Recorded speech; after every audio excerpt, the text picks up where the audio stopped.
This is brand new video now showing one of the terror suspects out of Paris traveling through Istanbul, Turkey in early January. Meanwhile, here at home, later apparently she went to Syria. That's what they believe. The chair of the House Homeland Security Committee is calling to make sure terrorists like these do not slip through the cracks. These individuals were actually on a no-fly list and still traveled to Yemen and back. We had the woman, the female terrorist, leave and go to Syria. And yet she's on a no-fly list. So I think Europe has to strengthen and tighten its travel restrictions. But we need to look at protecting this country because I see it as a real threat. Well, Pete Hegseth, the CEO of Concerned Veterans for America. Jillian Turner was on the White House National Security Council staff under Presidents Bush and Obama. Both are Fox News contributors. And good morning to both of you.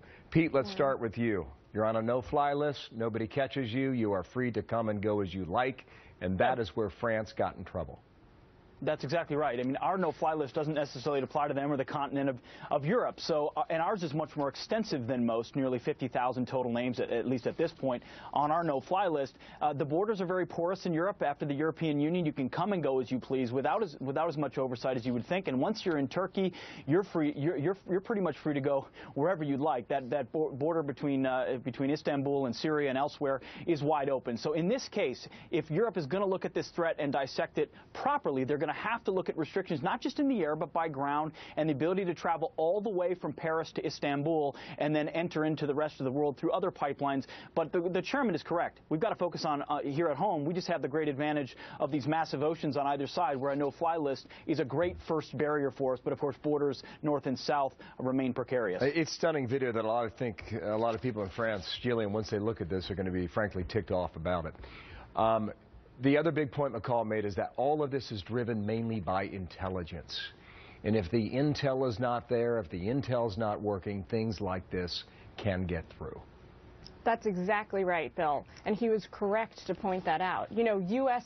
law enforcement and Homeland Security has also got a crucial role to play here, and they'll need to amp up efforts to really take control of the no-fly list and figure out a targeted solution to the visa waiver program problem. But good, solid intelligence gathering and intelligence analysis is really going to have to be the first step in any of these efforts. Yeah, there is a summit in mid-February. Pete, have you heard about this?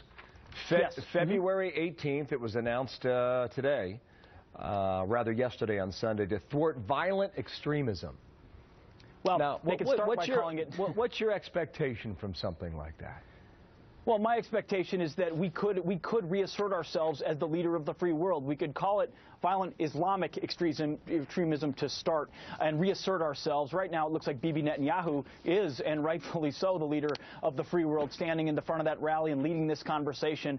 We would have to talk about intelligence sharing. Jillian is right. You've got to be sharing it with allies. We've got what's called Five Eyes, which are largely former British allies that share a lot of intelligence together because we can do so quickly. Maybe expanding who has access to that, but France would want to do that, have to be willing to come to the table and share more intelligence, and we can do likewise. Only through sharing that information and intelligence are we going to stop these things before they happen, especially when we have a chairman of the Joint Chiefs admitting we're still not doing everything we could to defeat ISIS. So radicals are on the march, and we're still not leading. What he said is that physically they're taking out structures, things like tanks.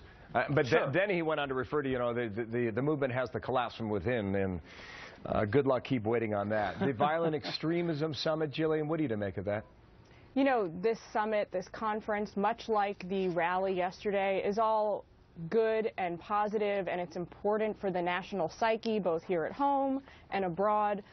But the key is that these are only going to prove their efficacy if eventually they translate into really generating momentum in the form of good policy. Again, we go back to this idea that intelligence gathering and analysis has to form the core of the efforts. Pete Hegseth, thank you. Jillian Turner, thanks to you as well. Minneapolis and Washington, respect.